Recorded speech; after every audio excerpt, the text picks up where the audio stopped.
Good morning, students. Welcome again in BSc Part second topic that is known as antigen. आज हम फिर बात करते हैं जो आपका इम्यूनोलॉजी का नेक्स्ट टॉपिक है एंटीजन के बारे में। एंटीजन क्या है? क्योंकि एंटीजन के अगेंस्ट में ही हम पढ़ते आ रहे हैं कि एंटीबॉडी प्रोड्यूस होती है। देखिए, एंटीजन जो है एक शब्द है। एंटी का मतलब वैसे अगेंस्ट होता है, एंटी मीन्स अगेंस्ट, और जन का मतलब होता है जनरेट करना, यानी जनरेशन, पैदा करना। यहाँ पे दूसरा इसका मतलब निकाला जाता है कि जिसके अगेंस्ट में एंटीबॉडी जनरली पैदा होती हैं उसको हम एंटीजन कहते हैं। लेकिन ये यहाँ पे थोड़ा सा इसमें यह है कि एंटीजन कोई भी फॉरेन मॉलिक्यूल जो स्वयं का नहीं है, जो बॉडी का खुद का नहीं है, कोई भी बाहरी पदार्थ जो अपने स्वयं के शरीर का नहीं है, उसको हम एंटीजन या प्रतिजन कहते हैं। वो कोई केमिकल मॉलिक्यूल हो सकता है, वो कोई जीव हो सकता है, माइक्रोब्स हो सकता है, यानी प्रोटीन्स है, कार्बोहाइड्रेट हैं, पॉलीसेकेराइड हैं, न्यूक्लिक एसिड्स हैं, फैट्स हैं, लिपिड हैं। ये जब बॉडी में प्रवेश करते हैं तो ये एंटीजन की तरह कार्य करते हैं। और एंटीजन जब बॉडी में प्रवेश करता है तो वो बॉडी में हमारी जो इम्यून सिस्टम की जो कोशिकाएं हैं, यानी बी लिम्फोसाइट्स, टी लिम्फोसाइट्स, और उनसे बनने वाले जो पदार्थ हैं जैसे एंटीबॉडी हैं, उनसे प्रतिक्रिया करता है, अभिक्रिया करता है, रिएक्शन करता है। ये जो प्रॉपर्टीज है ये कहलाती है एंटीजेनिसिटी, प्रतिजनकता। यानी जब एंटीजन बॉडी में घुसता है, इंसर्ट होता है, उसके बाद में वो हमारे जो इम्यून सिस्टम की सेल्स हैं, उन इम्यून सिस्टम की सेल के साथ रिएक्शन करता है, उनके साथ अभिक्रिया करता है। उस ऐसे पदार्थ एंटीजन कहलाते हैं और ये गुणधर्म एंटीजेनिसिटी कहलाती है।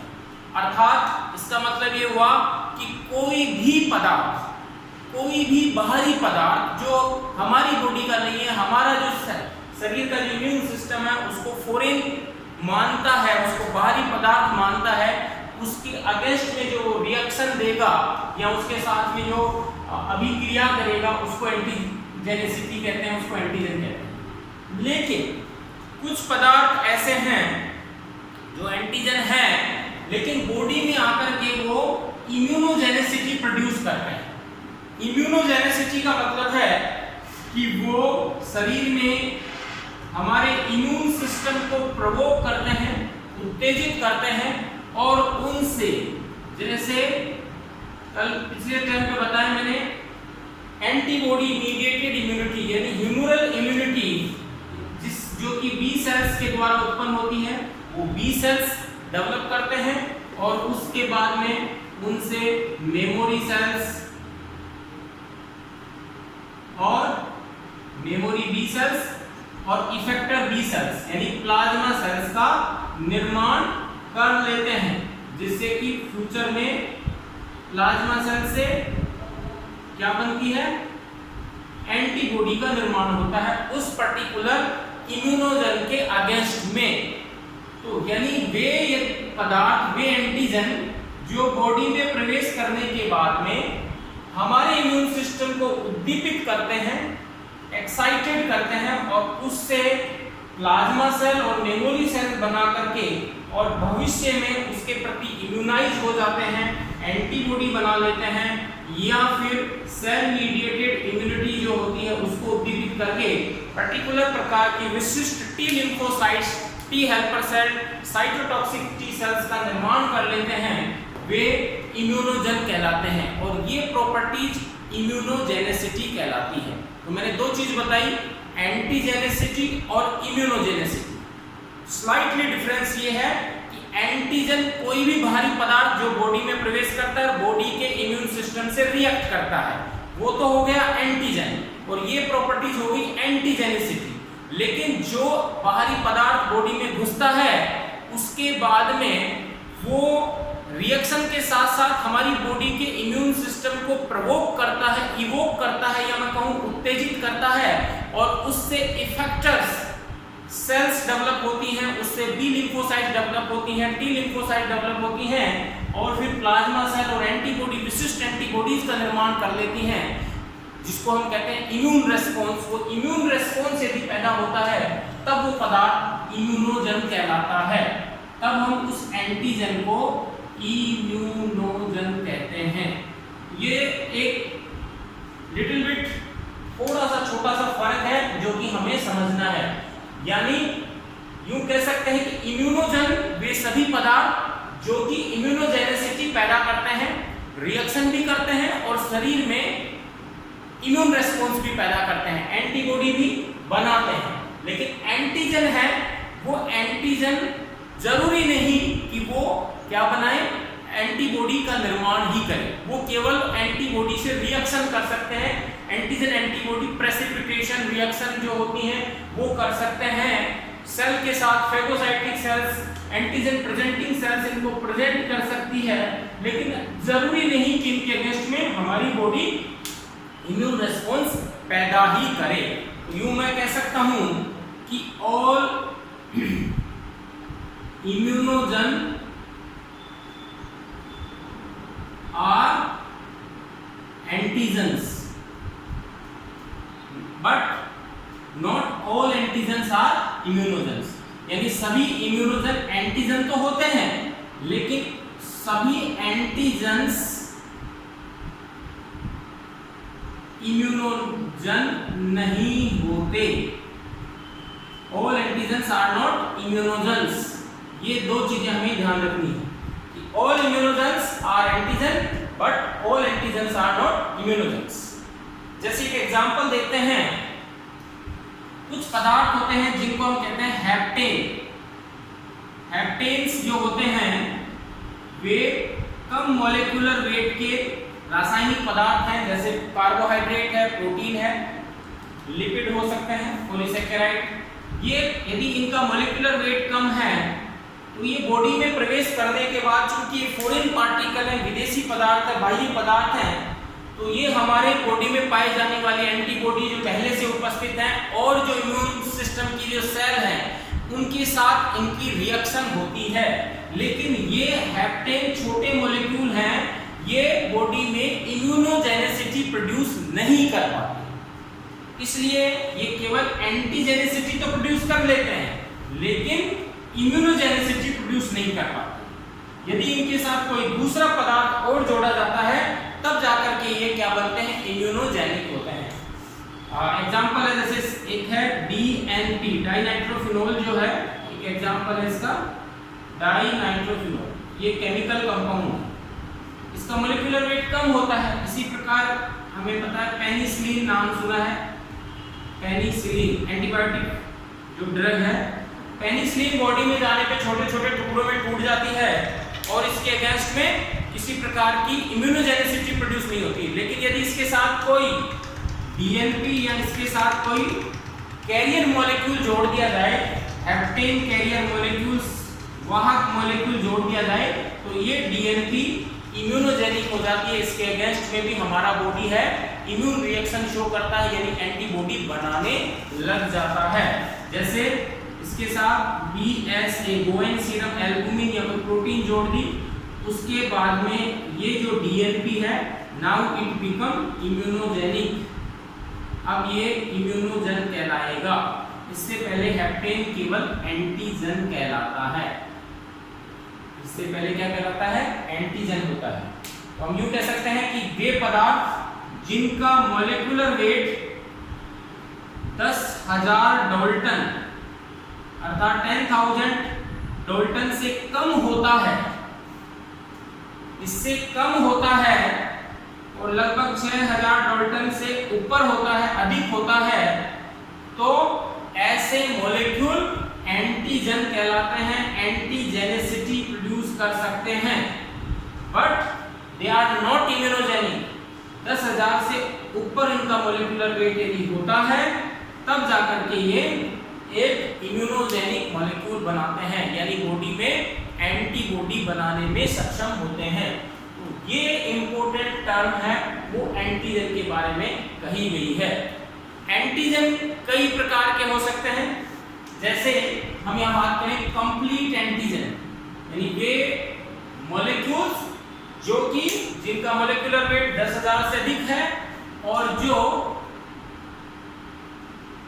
इम्यूनोजेनेसिटी प्रोड्यूस करे पाए वो इम्यूनोजन कहलाते हैं, और उन्हीं को हम कंप्लीट एंटीजन कहते हैं, यानी जिनसे हमारी बॉडी में इम्यून रेस्पॉन्स पैदा हो, इम्यूनोजेनेसिटी प्रोड्यूस हो, वो कहलाते हैं कंप्लीट एंटीजन। एक होते हैं प्रो एंटीजन। प्रो एंटीजन का मतलब है कि जैसे मैंने अभी हेप्टेन्स का नाम बताया कि वो श्रम जो है बॉडी में एंटीबॉडी नहीं बना पाते, लेकिन किसी अन्य मॉलिक्यूल के साथ मिलकर के और जब बड़े आकार का अणु बन जाता है तब वो एंटीबॉडी बनाने लग जाते हैं या इम्यूनोजेनेसिटी शो करने लग जाते हैं, उन्हें हम प्रो एंटीजन कहते हैं। एक होता है क्रिप्ट एंटीजन। क्रिप्ट एंटीजन का मतलब होता है छुपे हुए एंटीजन या गुप्त एंटीजन। एंटीजन एक्चुअली होता क्या है, बाहरी पदार्थ है जैसा कि मैंने बताया है, लेकिन कोई बैक्टीरिया है या वायरस है, उसकी सरफेस पे अनेक प्रकार के मॉलिक्यूल हो सकते हैं जो कि एंटीजन की तरह कार्य करें, अनेक प्रकार के। तो यदि वो बाहरी सरफेस पे हैं, वो एंटीबॉडी के संपर्क में डायरेक्टली आ सकते हैं, तो उनको हम कंप्लीट एंटीजन कहेंगे। लेकिन यदि ये पदार्थ जो कि एंटीबॉडी डेवलप करने में सक्षम हो, ये उसके शरीर के अंदर हो, बैक्टीरियल सेल के अंदर हो, तब हम इनको क्रिप्ट एंटीजन कहते हैं, छुपे हुए एंटीजन। अर्थात वे पदार्थ जब किसी सरफेस के अंदर छुपे हुए होते हैं और एंटीजन एंटीबॉडी प्रेसिपिटेशन रिएक्शन में भाग नहीं ले सकते, ऐसे पदार्थ कहलाते हैं, ऐसे एंटीजन क्रिप्ट एंटीजन कहलाते हैं। चौथा है ऑटो एंटीजन। ऑटो का मतलब है हमारे शरीर में कुछ ऐसे पदार्थ होते हैं जो अपने अगेंस्ट में ही एंटीबॉडी बनाने लग जाते हैं, जैसे हम कहते हैं ऑटो इम्यूनिटी डिजीज, स्वयं प्रतिरक्षा की जो बीमारियां हैं, आर्थराइटिस है, एरिथ्रोमेटस लूपस डिजीज है, ये जो डिजीज हैं ये किसके कारण होती हैं, ऑटो एंटीजन के कारण होती है। यानी हमारी बॉडी स्वयं की सेल्स को ही के अगेंस्ट में ही क्या करने लग जाती है, एंटीबॉडी बनाने लग जाती है, या फिर सेल मीडिएटेड इम्यूनिटी अपनी खुद की सेल के अगेंस्ट में ही डेवलप हो जाती है। वो किस लिए होती है, वो एक प्रकार की विशिष्ट प्रोटीन होती है जिसे हम एमएससी प्रोटीन कहते हैं। जितने भी न्यूक्लिएटेड सेल्स हैं, उन न्यूक्लिएटेड सेल्स की बाहरी सरफेस पे कुछ प्रोटीन होती हैं जिनका नाम है एमएससी प्रोटीन। एमएससी प्रोटीन दो प्रकार की होती है, फर्स्ट, सेकेंड, और कुछ जो सेल और होती है जिनमें थर्ड प्रकार की भी होती है, लेकिन मेनली दो प्रकार की एमएससी होती हैं, एमएससी फर्स्ट और एमएससी सेकेंड। एमएससी फर्स्ट जो प्रोटीन होती हैं वो सभी न्यूक्लिएटेड जो सेल है हमारी बॉडी में, जितने भी सेल्स हैं, आरबीसी क्योंकि उसमें न्यूक्लियस नहीं होता उसको छोड़ करके, और जनरली न्यूरॉन्स हैं उनको छोड़ के बाकी सभी सेल्स की सरफेस पे एमएससी फर्स्ट पाया जाता है। एमएससी फर्स्ट जो प्रोटीन है वो सभी सेल्स में पाई जाती है। और कुछ सेल्स होती हैं जिनको हम एंटीजन प्रेजेंटिंग सेल कहते हैं, एपीसी। एंटीजन को जो धारण करती हैं वो सेल अपनी सरफेस पे यानी प्लाज्मा मेम्ब्रेन पे दूसरी प्रोटीन रखती हैं जिसका नाम है एमएससी सेकेंड। ये एमएससी सेकेंड इस प्रकार से प्रोटीन होती हैं, वो इसकी झिल्ली में झुकी रहती हैं और इनका काम है कि जो एंटीजन बाहर से सेल्स में आया है, एंटीजन प्रेजेंटिंग सेल्स में, उसको प्रोसेस करके और बाहर की ओर एक्सपोज करना, प्रोजेक्ट करना, इम्यून सिस्टम की सेल्स को प्रदर्शित करना कि भाई फॉरेन पार्टिकल है, ये बाहर से आया है, ये शरीर के लिए नुकसानदायक हो सकता है, ये टॉक्सिक हो सकता है, इसको खत्म करना है, इसको किल करना है, उस पदार्थ को यदि एग्जिबिट करती हैं, प्रदर्शित करती हैं, वो MSC सेकंड होती है।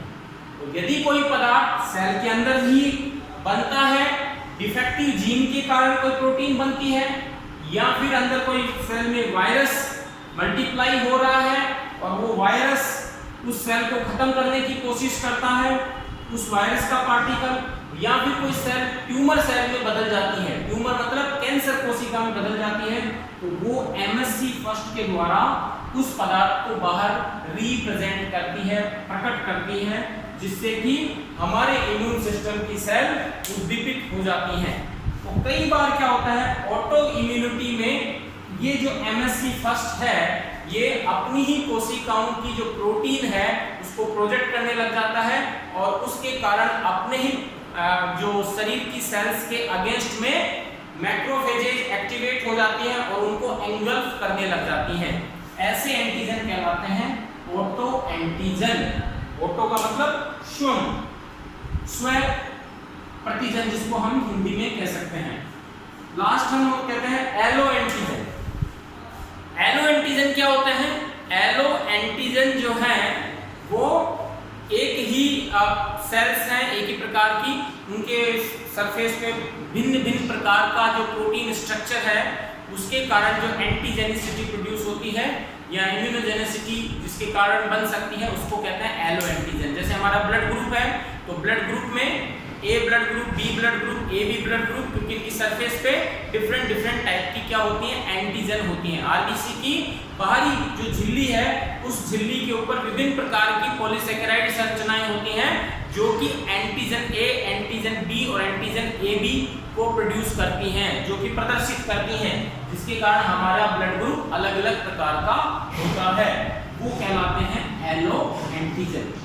तो यहाँ पे ये समझना है कि एंटीजन क्या होते हैं। एंटीजन हमेशा फॉरेन पार्टिकल है जिनका मॉलिक्यूलर वेट लगभग 6000 डाल्टन से ज्यादा होता है, लेकिन सारे के सारे एंटीजन इम्यूनोजन नहीं होते हैं। इम्यूनोजन केवल वो केमिकल होते हैं, वो रासायनिक पदार्थ हो सकते हैं, वो फॉरेन पार्टिकल हो सकते हैं जिनका मॉलिक्यूलर वेट ज्यादा होता है, 10,000 डाल्टन से अधिक होता है, और जो हमारी बॉडी में इम्यूनोजेनेसिटी प्रोड्यूस करें, इम्यून रेस्पॉन्स पैदा करें। इम्यून रेस्पॉन्स का मतलब है कि सेल मीडिएटेड इम्यूनिटी या जो ह्यूमरल इम्यूनिटी होती है, तरल प्रतिरक्षा यानी एंटीबॉडी बना सके, या जो साइटोटॉक्सिक टी सेल्स होते हैं, किलर टी सेल्स जिनको कहते हैं, उनको उत्तेजित कर सके, उनकी मेमोरी सेल बना सके और बॉडी को हमेशा के लिए उस एंटीजन के प्रति क्या कर सके, इम्यूनाइज कर सके। ऐसी प्रॉपर्टीज को हम बोलते हैं इम्यूनोजेनेसिटी। तो जैसे वैक्सीनेशन दिया जाता है, टीका दिया जाता है किसी इंसान के शरीर में, वो उस व्यक्ति की इम्यूनोजेनेसिटी को इंड्यूस करता है, क्योंकि वो एक पर्टिकुलर इम्यूनोजन है जो कि उसके शरीर में इम्यून रेस्पॉन्स को हमेशा के लिए उद्दीपित कर देता है पर्टिकुलर एंटीजन के अगेंस्ट में। ये कहलाता है एंटीजन। एंटीजन का जो बेसिकली जो मेन सरफेस होता है उसको हम बोलते हैं antigenic determinant site. Antigenic determinant, उसे हम एपिटोप भी कहते हैं। जैसे मैंने बताया बहुत संक्षिप्त होता है। एक बैक्टीरिया की सरफेस पे अनेक प्रकार के एपिटोप हो सकते हैं और इनके अगेंस्ट में जो एंटीबॉडी का हिस्सा जुड़ता है उसे हम पैराटोप कहते हैं। जो एंटीबॉडी बनती है वो पैराटोप कहलाता है। जैसे फॉर एग्जांपल ये मान लीजिए एक कोई भी बाहरी बैक्टीरिया है, सेल है, और इसकी सरफेस पे इस प्रकार से ये जो है इसको हम कह सकते हैं इस प्रकार से ये स्ट्रक्चर बनती है, डिफरेंट आकार की स्ट्रक्चर बनती हैं। उनके अगेंस्ट में एंटीबॉडी है वो भी अलग अलग प्रकार की बनेगी, उनकी जो साइट है वो डिफरेंट प्रकार की कहलाएगी। इस प्रकार से स्ट्रक्चर है वो तैयार होगी और वो इसके साथ अटैच होगी। तो ये जैसे ये हो गया, इसको मैं यूं बना सकता हूँ कि इस प्रकार की होगी, ये इस प्रकार गोलाई वाली होगी, एंटीबॉडी डिफरेंट डिफरेंट टाइप की स्ट्रक्चर है वो आकर के जुड़ती हैं, इनको बोलते हैं हम पैराटोप, क्योंकि ये एंटीजन से बाइंड हो रही है, और ये कहलाता है एपिटोप। एपिटोप क्या है? ये भी epitope, epitope, epitope, first second third epitope, यानी एक जो बैक्टीरियल सेल है या कोई फॉरेन पार्टिकल है उसमें अनेक प्रकार के एंटीजेनिक डिटरमिनेंट साइट या एपिटोप हो सकते हैं, जिनके अगेंस्ट में डिफरेंट टाइप की एंटीबॉडी है वो प्रोड्यूस हो सकती है। तो ये था एंटीजन, प्रतिजन, प्रतिजन के टाइप और एमएससी। अगली क्लास में हम बात करते हैं एंटीबॉडी के बारे में। Thank you.